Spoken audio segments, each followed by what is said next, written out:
20 जनवरी 1993 को bill Clinton सिर्फ 46 साल की उम्र में अमेरिका के 42वें राष्ट्रपति के रूप में शपथ लेते हैं और दुनिया के सबसे ताकतवर इंसान बन जाते हैं। लेकिन सत्ता के शिखर पर पहुंचने के बाद भी कंट्रोवर्सीज ने उनका पीछा नहीं छोड़ा। जहां व्हाइट वाटर स्कैंडल में उनकी भूमिका पर सवाल खड़े किए जा रहे थे, तो वहीं पॉला जोन्स ने उन पर गवर्नर के पद पर रहते हुए सेक्सुअल हैरेसमेंट का गंभीर आरोप लगा दिया था। पर ये तो अभी कुछ भी नहीं था। उनकी जिंदगी में असली भूचाल आना तो अभी बाकी था। इसकी शुरुआत तब होती है जब बिल क्लिंटन के राष्ट्रपति बनने के करीब 2.5 साल बाद 1995 में व्हाइट हाउस में 22 साल की एक इंटर्न मोनिका लेविंस्की की एंट्री होती है। मोनिका लेविंस्की काफी यंग और बेहद खूबसूरत महिला थी। जैसे ही उसकी चमकती आंखों से बिल क्लिंटन की नजर टकराती है, वो सब कुछ भूल बैठते हैं। उन्हें अपनी 49 साल की उम्र, 24 साल लंबी शादी और यहाँ तक कि अपने राष्ट्रपति पद की गरिमा का भी कोई ख्याल नहीं रहता। बिल क्लिंटन मोनिका लेविंस्की पर अपना दिल हार बैठे थे। धीरे धीरे दोनों के बीच मुलाकातें बढ़ी, गुप्त संदेशों का सिलसिला शुरू हुआ और बात फिजिकल रिलेशंस तक जा पहुंची। हाल ये हो चुका था कि बिल क्लिंटन नए साल की पार्टी अपने परिवार के साथ न मनाकर मोनिका के साथ व्हाइट हाउस के किसी गुप्त कमरे में मनाते हैं। लेकिन जब आग लगी थी तो धुआं उठना ही था। 2 साल बाद 1998 में जब दोनों के बीच के इस अफेयर की खबर बाहर आई तो पूरी दुनिया हैरान रह गई। बिल क्लिंटन ने अपने राष्ट्रपति पद की ताकत से इस मामले को दबाने में एड़ी चोटी का जोर लगा दिया, लेकिन कुछ नहीं हुआ। ये कहानी सिर्फ एक अफेयर की नहीं है, बल्कि ये कहानी है सत्ता, लालच, झूठ और सच के बीच के टकराव की, जिसने दुनिया के सबसे ताकतवर शख्स को भी रेंगने पर मजबूर कर दिया था।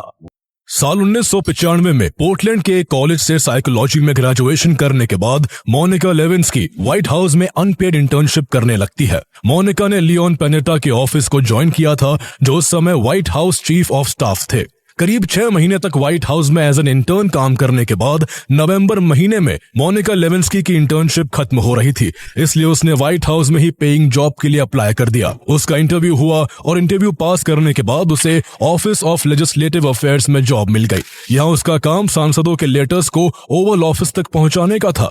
ओवल ऑफिस व्हाइट हाउस में अमेरिकन प्रेसिडेंट का फॉर्मल वर्किंग स्पेस है, जहां से प्रेसिडेंट अपना काम करते हैं। काम की वजह से मोनिका लेविंस्की का वहां आना जाना लगा रहता था। ऐसे ही एक बार प्रेसिडेंट बिल क्लिंटन की नजर मोनिका लेविंस्की पर पड़ी और वो उसकी सुंदरता के दीवाने हो गए। उन्होंने मोनिका से बातचीत करनी शुरू की। बातचीत लंबी मुलाकातों में बदली और मुलाकातों ने दोनों के बीच एक लगाव पैदा कर दिया।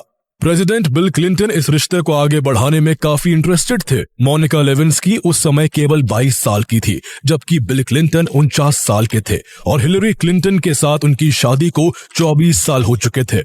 उनकी 15 साल की एक बेटी भी थी। उम्र में 27 साल का फासला होने के बावजूद दोनों इस रिश्ते को आगे बढ़ाने के लिए तैयार थे। मोनिका लेविंस्की को भी प्रेसिडेंट का अफेक्शन पसंद आने लगा था, इसलिए वहां जो कुछ भी हो रहा था वो उसे चुपचाप आगे बढ़ते रहने देना चाहती थी। नवंबर 1995 में अमेरिका में गवर्नमेंट शटडाउन चल रहा था, जिससे व्हाइट हाउस में काफी कम लोग ड्यूटी के लिए आ रहे थे। इसी का फायदा उठाकर बिल क्लिंटन ने मोनिका को एक दिन अपनी प्राइवेट स्टडी में इनवाइट किया। जैसे ही मोनिका वहां पहुंची, बिल क्लिंटन होशो हवास खो बैठे और मोनिका को किस करने लगे। कुछ ही देर में दोनों के बीच यौन संबंध बन गया। ये सिलसिला धीरे धीरे दोनों के बीच आम हो गया।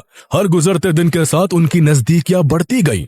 अब जब भी बिल क्लिंटन को अपने काम से फुर्सत मिलती, वो मोनिका के साथ समय बिताना पसंद करते। उन्होंने अगले साल की पार्टी में भी मोनिका को इनवाइट किया और वहां भी दोनों ने शारीरिक संबंध बनाए। मोनिका लेविंस्की ने इस रिश्ते का गलत फायदा उठाने की भी कोशिश की। वो अक्सर ऑफिस में असाइन किए गए काम को समय पर खत्म नहीं करती और इस दौरान उसने बिना पास के प्रेसिडेंट हाउस में घुसकर प्रेसिडेंट हाउस के प्रोटोकॉल को भी तोड़ा। उन्हें ऐसा करने से एजेंट विलियम सी बॉडली ने कई बार रोकने की कोशिश की, लेकिन हर बार खुद प्रेसिडेंट बिल क्लिंटन ने बीच में इंटरवीन किया और कहा कि उन्हें मोनिका लेविंस्की के आने से कोई आपत्ति नहीं है। प्रेसिडेंट की ऐसी बातों ने व्हाइट हाउस में काम करने वालों को हैरान कर दिया था। कई सीक्रेट सर्विस ऑफिसर्स और एजेंट्स ने कई बार मोनिका लेविंस्की और बिल क्लिंटन को ओवल ऑफिस में अकेले देखा। धीरे धीरे ये सब व्हाइट हाउस में चर्चा का विषय बन गया। तरह तरह की बातें बनने लगी, लेकिन किसी में इतनी हिम्मत नहीं थी कि वो इस बारे में सामने से प्रेसिडेंट से कुछ भी कह सके। इन सब बातों से बेपरवाह बिल क्लिंटन ने मोनिका लेविंस्की के साथ अपने रिश्ते को जारी रखा। अमेरिका के जिस व्हाइट हाउस में अमेरिका की तकदीर लिखी जाती है, वहां की भव्य दीवारों के पीछे उनका रिश्ता परवान चढ़ रहा था। कई मौके तो ऐसे थे जब व्हाइट हाउस में उनकी पत्नी हिलरी क्लिंटन मौजूद थी और बिल क्लिंटन तब भी व्हाइट हाउस के किसी सीक्रेट कोने में मोनिका की बाहों में खोए हुए थे। मोनिका लेविंस्की की मनमानी और लगातार काम में लापरवाही उसके सीनियर्स को बिल्कुल बर्दाश्त नहीं हो रही थी। इसी कारण व्हाइट हाउस की deputy chief of staff Evelyn Lieberman ने मोनिका की मनमानियों पर लगाम लगाने के लिए उसका ट्रांसफर पेंटागन में कर दिया। इस फैसले के चलते मोनिका लेविंस्की को मजबूरन 16 अप्रैल 1996 को व्हाइट हाउस छोड़कर पेंटागन में असिस्टेंट सेक्रेटरी ऑफ डिफेंस के कॉन्फिडेंशियल असिस्टेंट के तौर पर अपनी ड्यूटी ज्वाइन करनी पड़ी। जिस समय मोनिका लेविंस्की को व्हाइट हाउस से ट्रांसफर किया जा रहा था, उस दौरान बिल क्लिंटन अपने दूसरे प्रेसिडेंशियल इलेक्शन के कैंपेन में बिजी थे। इसी वजह से मोनिका उनसे पर्सनली मिलकर अपने ट्रांसफर की बात नहीं कर सकी। लेकिन कुछ दिन बाद जब दोनों की फोन पर बात हुई तो मोनिका ने उन्हें ट्रांसफर की सारी बातें बताई। इस पर बिल क्लिंटन ने मोनिका लेविंस्की को भरोसा दिलाया कि इलेक्शन खत्म होने के बाद वो उसे दोबारा व्हाइट हाउस में नौकरी दिलवा देंगे। पेंटागन में मोनिका लेविंस्की के लिए बिल्कुल नया माहौल था और यहाँ उसे प्रेसिडेंट से मिलना तो दूर कई दिनों तक देखने तक का मौका नहीं मिलता था। लेविंस्की को यहाँ मजबूरन हर काम टाइम से करना पड़ता। यहाँ उसका कोई दोस्त भी नहीं था, जिस वजह से ना तो काम में मन लगता और ना ही ऑफिस आने में। वो अक्सर यहाँ बिल क्लिंटन को मिस किया करती। अप्रैल 1996 के बाद से दोनों के बीच पूरे साल कोई फिजिकल कॉन्टैक्ट नहीं हुआ था। बीच बीच में बस दोनों फोन पर बातें कर लेते थे। बातों में ज्यादातर बातें अश्लील ही होती थी, जिससे वो अपने मन को शांत करते थे। कभी कभी बिल क्लिंटन अपने कैंपेन में इतने व्यस्त हो जाते कि कई दिनों तक दोनों के बीच फोन पर भी बात नहीं हो पाती थी। अब मोनिका लेविंस्की के लिए यह अकेलापन मिटाना मुश्किल हो गया था, इसलिए उसने यही कोई दोस्त ढूंढने का फैसला किया। किसी अच्छे दोस्त की तलाश में एक दिन मोनिका लेविंस्की की मुलाकात यही काम करने वाली लिंडा ट्रिप से हुई। लिंडा ट्रिप मोनिका लेविंस्की से उम्र में 20 साल से भी ज्यादा बड़ी थी, लेकिन इसके बावजूद दोनों में कुछ ही दिनों में गहरी दोस्ती हो गई। पहले तो दोनों ऑफिस के खाली टाइम में ही बात किया करते थे, लेकिन जब दोस्ती बढ़ी तो दोनों फोन पर भी घंटों बातें करने लगे। दोनों की दोस्ती इतनी मजबूत हो गई कि मोनिका लेविंस्की अपनी निजी बातें भी लिंडा ट्रिप के साथ शेयर करने लगी। उसने बातों ही बातों में बिल क्लिंटन के साथ अपने शारीरिक संबंध के बारे में भी लिंडा ट्रिप को बता दिया।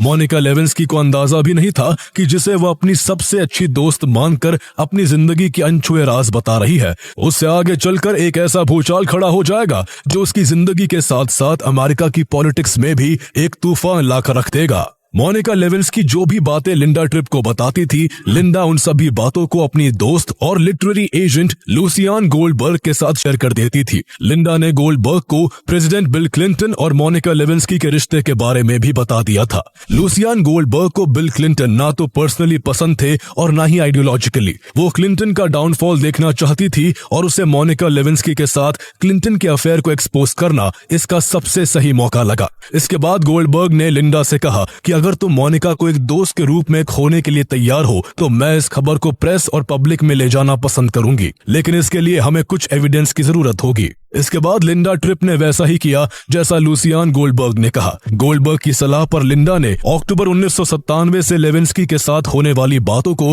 रिकॉर्ड करना शुरू कर दिया। वो किसी तरह मोनिका से बातों को उगलवाने लगी और इसका उसने मोनिका को एहसास तक नहीं होने दिया। अपने रिलेशनशिप के बारे में बात करते हुए एक दिन मोनिका लिंडा को बताती है कि उसने उस सीमेंट स्टेन ब्लू ड्रेस को अब तक संभाल कर रखा है, जिसे पहनकर उसने बिल क्लिंटन के साथ शारीरिक संबंध बनाए थे। ये एक ऐसा सबूत था जो प्रेसिडेंट बिल क्लिंटन की साख को मिट्टी में मिला देने के लिए काफी था।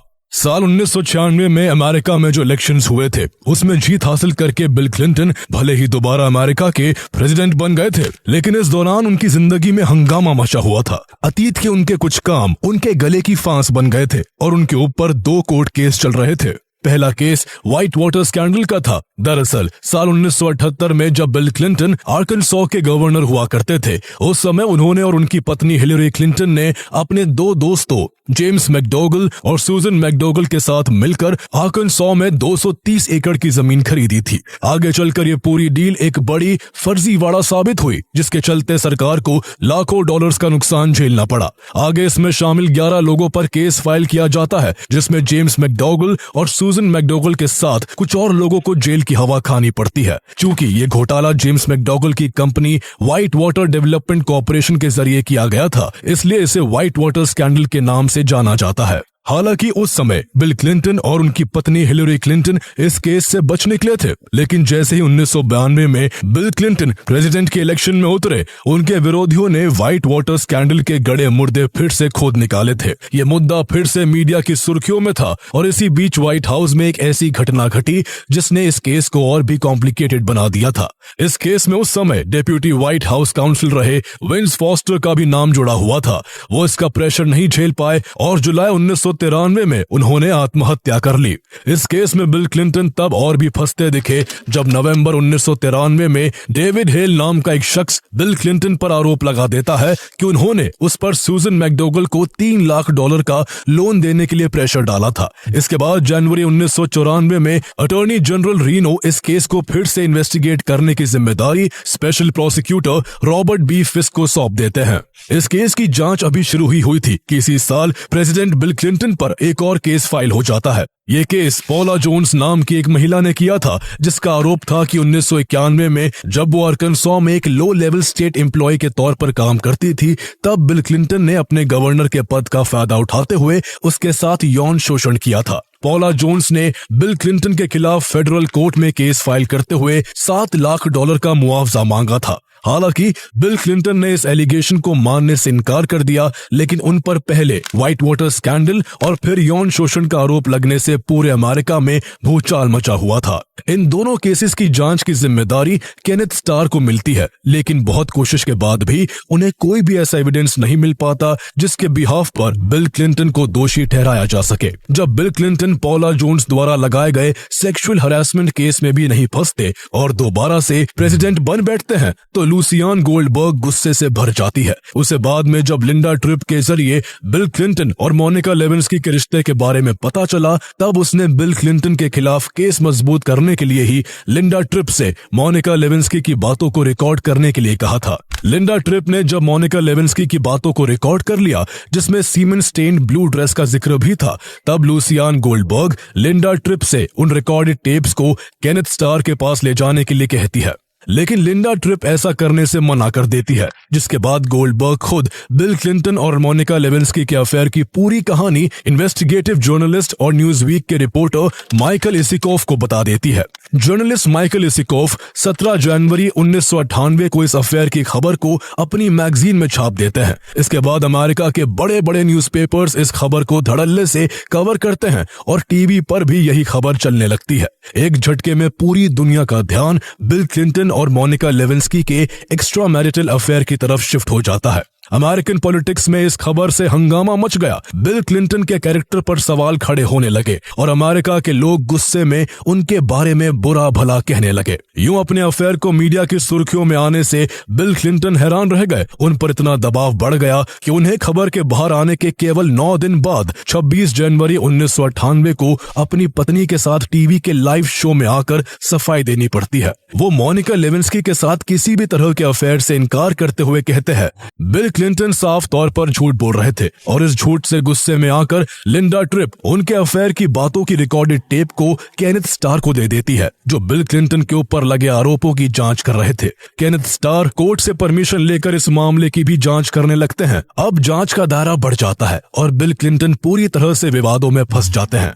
मोनिका लेविंस्की पर भी दबाव बनता है कि वो कोर्ट में अपना पक्ष रखे। मीडिया में भी बार बार मोनिका लेविंस्की का नाम उछाला जा रहा था। इस सब के चलते एक बार फिर बिल क्लिंटन और मोनिका लेविंस्की की मुलाकात होती है, लेकिन इस बार बात प्रेम की नहीं बल्कि बात नाक बचाने की होती है। बिल क्लिंटन मोनिका लेविंस्की पर कोर्ट में इस अफेयर को नकारने का दबाव डालते हैं। मोनिका लेविंस्की इसके लिए तैयार हो जाती है और एक एफिडेविट जारी करके बिल क्लिंटन से किसी भी तरह का रिश्ता होने से मना कर देती है। दोनों अपने इस अनैतिक रिश्ते को छुपाने की खूब कोशिश करते हैं, लेकिन मोनिका लेविंस्की ने जो बातें अपनी दोस्त लिंडा ट्रिप के साथ शेयर की थी और उसकी जो बातें लिंडा ट्रिप ने रिकॉर्ड की थी, उन्होंने बिल क्लिंटन और मोनिका लेविंस्की के एक्स्ट्रा मैरिटल अफेयर के सारे राज खोल कर रख दिए थे। मीडिया में चल रही खबरों और कोर्ट से मांगे जा रहे एविडेंसेस से मोनिका काफी परेशान हो चुकी थी और किसी भी तरह वो इससे जल्द से जल्द छुटकारा चाहती थी। इसलिए कोर्ट के आदेश पर उसने 28 जुलाई 1998 को वो ब्लू ड्रेस जांच के लिए दे दी, जिस पर बिल क्लिंटन के सीमन के धब्बे थे। कोर्ट के आदेश पर FBI बिल क्लिंटन का ब्लड सैंपल लेकर इस ड्रेस पर लगे सीमेन का DNA टेस्ट करती है और इसमें बिल क्लिंटन का झूठ पकड़ा जाता है। अब उनके पास सफाई देने को कुछ भी नहीं बचा था। वो पूरी तरह से बेनकाब हो चुके थे। उन्हें ज्यूरी के सामने 17 अगस्त 1998 को लेविंस्की के साथ अपने इम्प्रॉपर फिजिकल रिलेशनशिप को स्वीकारना पड़ता है। उसी शाम बिल क्लिंटन टीवी पर लाइव आकर देश को संबोधित करते हुए लेविंस्की के साथ अपने रिलेशनशिप को एक्सेप्ट करते हैं और इसे इनअप्रोप्रिएट करार देते हुए देशवासियों से माफी मांगते हैं। सितंबर 1998 में केनेथ स्टार की जांच पूरी हो जाती है और वो अपनी इन्वेस्टिगेशन की 445 पेज लंबी रिपोर्ट अमेरिकन कांग्रेस को सौंप देते हैं। बिल क्लिंटन का हाल बुरा था। जहां उन्हें मोनिका लेविंस्की के साथ अपने रिश्ते को पूरी दुनिया के सामने एक्सेप्ट करना पड़ा, वहीं उन्हें पॉला जोन्स द्वारा किए गए सेक्सुअल हैरासमेंट केस से छुटकारा पाने के लिए पॉला जोन्स को $8.5 लाख देकर केस सेटल करना पड़ता है। उनकी मुसीबत यही नहीं थमी, बल्कि इसके बाद अमेरिकन पार्लियामेंट में क्लिंटन के खिलाफ इम्पीचमेंट की तैयारी शुरू हो जाती है। उनके ऊपर अदालत में झूठी गवाही देने और जांच के दौरान बाधा डालने के आरोप लगाए जाते हैं। यह अमेरिका के इतिहास में पहली बार था जब किसी को प्रेसिडेंट रहते हुए इतनी शर्मिंदगी झेलनी पड़ रही थी। जनवरी 1999 को अमेरिका के लोअर हाउस ऑफ रिप्रेजेंटेटिव ने बिल क्लिंटन को राष्ट्रपति पद से हटाने के लिए उनके खिलाफ इम्पीचमेंट का प्रोसीजर शुरू कर दिया, लेकिन अपर हाउस में इसके लिए सफिशिएंट वोट नहीं मिले। केवल 45 से 50 सीनेटरों ने ही बिल क्लिंटन के खिलाफ वोट किया, जबकि उन्हें प्रेसिडेंट के पद से हटाने के लिए अगेंस्ट में 67 वोट होने चाहिए थे। इस कारण ये प्रस्ताव खारिज हो गया और बिल क्लिंटन जनवरी 2001 तक अपने पद पर बने रहे। उनके प्रेसिडेंशियल पीरियड खत्म होने के बाद अमेरिकन सुप्रीम कोर्ट ने 2001 में बिल क्लिंटन पर एक बड़ी कार्रवाई करते हुए उनके लॉ लाइसेंस को सस्पेंड कर उनके अरकानसॉ में लॉ प्रैक्टिस करने पर 5 साल के लिए रोक लगा दी। आगे चलकर करीब 25 साल बाद बिल क्लिंटन ने व्हाइट हाउस में रहते हुए मोनिका लेविंस्की के साथ अपने अफेयर पर खुलकर बात की। उन्होंने इस अफेयर को एक्सेप्ट करते हुए कहा कि राष्ट्रपति बनने के बाद उनका तनाव काफी बढ़ गया था, इसलिए उन्होंने रिश्ता उस तनाव को दूर करने के लिए बनाया था। बिल क्लिंटन ने मोनिका के साथ अपने अफेयर की कई अतरंग बातों का जिक्र डॉक्यूमेंट्री हिलरी में किया था। बिल क्लिंटन ने पहली बार इसी दौरान पब्लिकली मोनिका से अपनी गलती के लिए माफी भी मांगी। हालांकि उस माफी का कोई फायदा नहीं था, क्योंकि तब तक मोनिका लेविंस्की की जिंदगी इस एक स्कैंडल के इर्द गिर्द फंसकर पूरी तरह से बर्बाद हो चुकी थी। वो जहां भी जाती उनसे किया हर सवाल केवल उनके इस एक अफेयर से ही जुड़ा होता। उन्हें इसके चलते अमेरिका तक छोड़ना पड़ गया। अमेरिका छोड़ने के बाद भी उनका इस अफेयर से जुड़ी बातों और सवालों ने पीछा नहीं छोड़ा। मोनिका लेविंस्की आज भी बिल क्लिंटन के साथ रहे अपने उस रिश्ते को अपनी जिंदगी की सबसे बड़ी भूल मानती हैं, जिसने उनकी पर्सनल और प्रोफेशनल जिंदगी को हमेशा के लिए बर्बाद करके रख दिया।